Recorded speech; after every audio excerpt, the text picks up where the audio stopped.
Hello everybody, my name is Markiplier and welcome to Five Nights at Freddy's, an indie horror game that you guys suggested en masse, and I saw that Yamimash played it and he said it was really, really good. So I'm very eager to see what is up.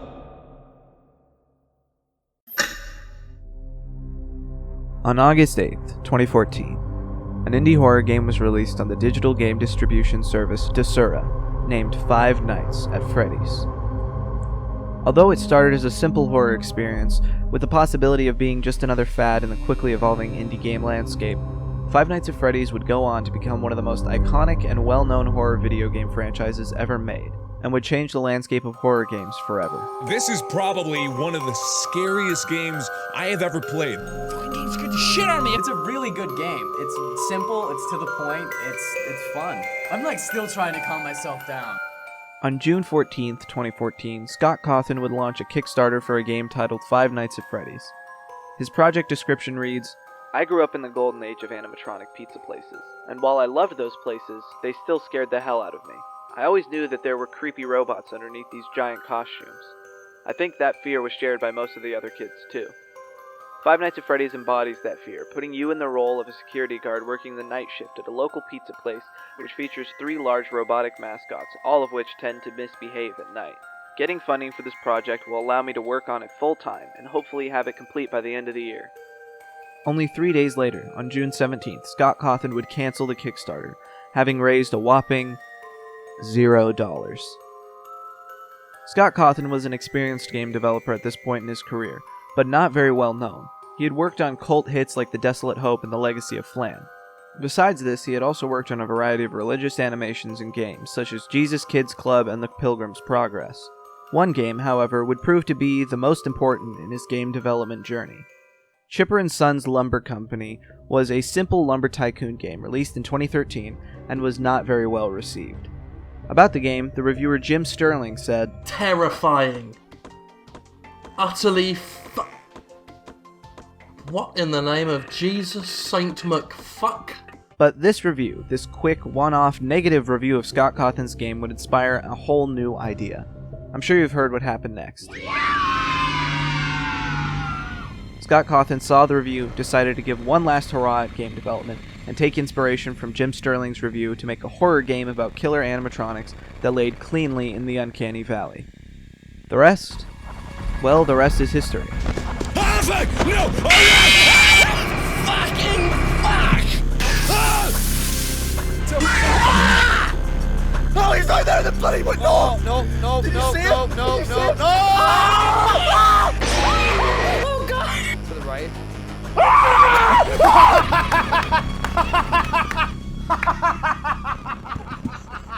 That was so awesome! I want to get you to fully understand why this game is so important. You see that kid right there?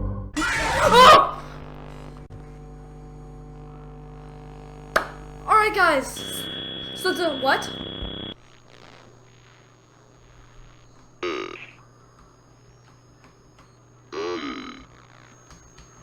What is this?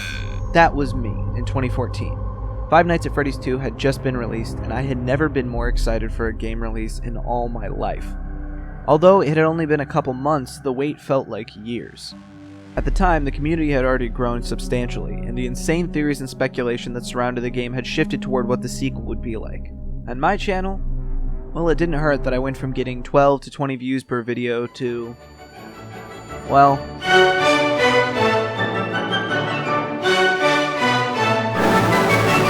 not that it would last very long. Other, more skilled and interesting YouTubers would take my place as the community grew. Not that I was even very big in the community at the time anyway. After all, I was only a kid. But the community continued to grow. Exponentially. And as the games continued to come out, the reach of the games grew. And while the simple concept of Five Nights at Freddy's, the convoluted story, and the more unsavory parts of the community may have turned some away from the franchise, the game quickly grew into something that was far beyond its humble beginnings, and many fan creations would either improve, surpass, or add to the original games. Just like balloons we soar on our own.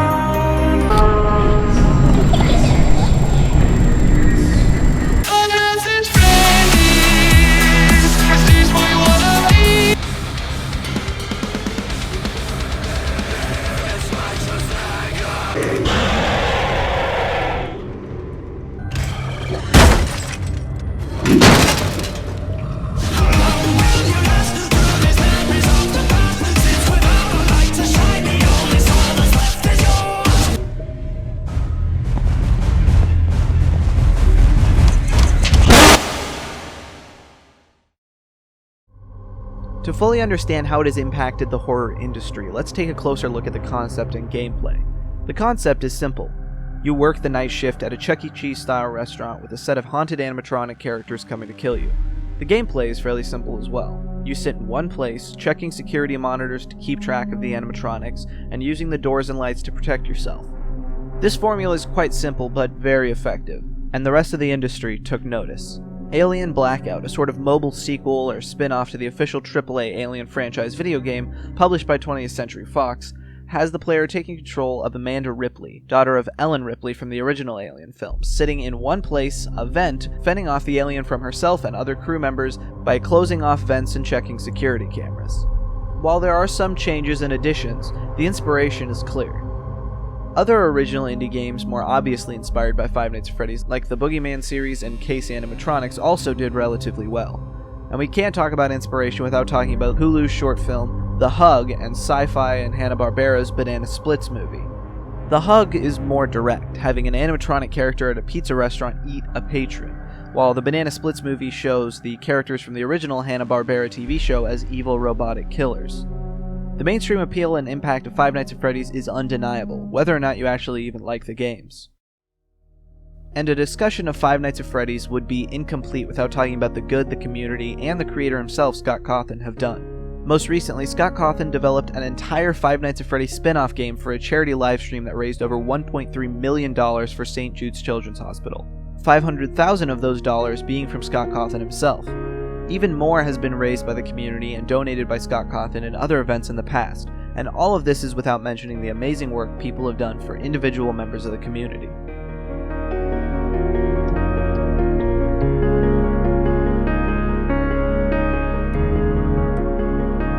Obviously, I understand why some people have a negative view of the Five Nights franchise.